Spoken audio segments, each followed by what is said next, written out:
Hello, everybody, and thank you for stopping by my channel.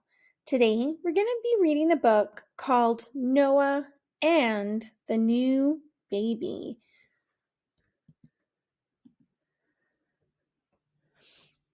Mom and Noah always had the best adventures. They rode over hills and across deserts to face fierce dragons and always made it home in time for a slice of pie and a book before bedtime.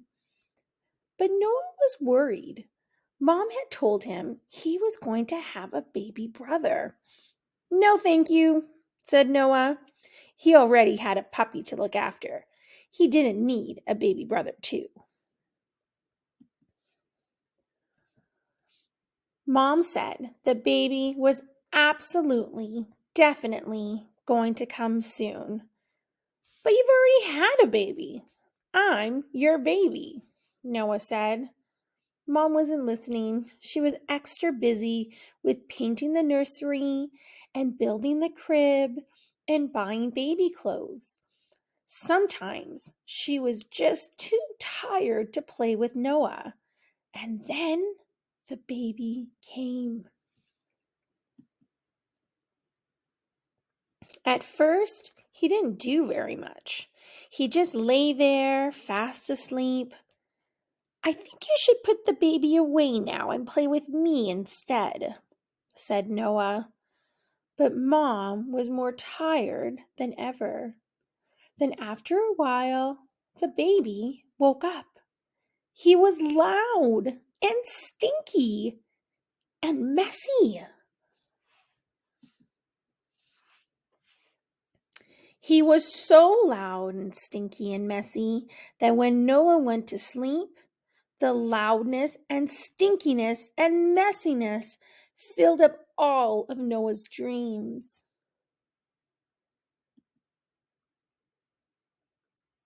Mom said Noah could play with the baby. You can share your toys with him, she said. But the baby didn't know how to share yet. And he didn't know how to play the games that Noah liked to play. He couldn't ride a horse. He wasn't very good at protecting the castle. And he was terrible at fighting dragons. That night, Noah decided he had had enough. He packed up his things. At bedtime, he told Mom his plan. Tomorrow, I'm off to seek my fortune. I must be brave and bold like the knights of old. He's your baby now, and he needs you, so it's time for me to go. In that case, said Mom, tonight's bedtime story ought to be an extra special one.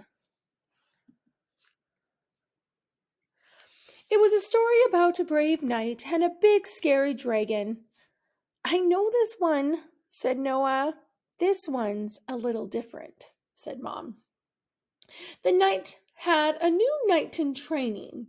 At first, he was a bit useless. Over time, the knight taught him to look after the horse and to protect the castle. Eventually, they went and faced the dragon together. It turned out to be a lot easier with the two of them. You're still my baby, too, Mom said when the story was finished. And as my baby, you know how it feels to need me. After all, even knights of old needed their moms. Baby needs me like you do, and he needs you too. He's got so much to learn from you.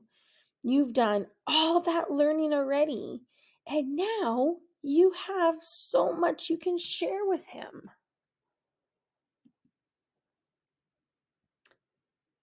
But he hasn't learned sharing yet, Noah said, and he won't know how to share.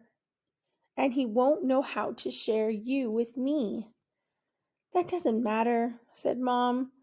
Love isn't like pie. If I give some of my love to the baby, that doesn't mean there's any less love left for you. The two of us will still have our own special adventures, like we always have. But now there'll be new adventures for us together. You, me, and the baby.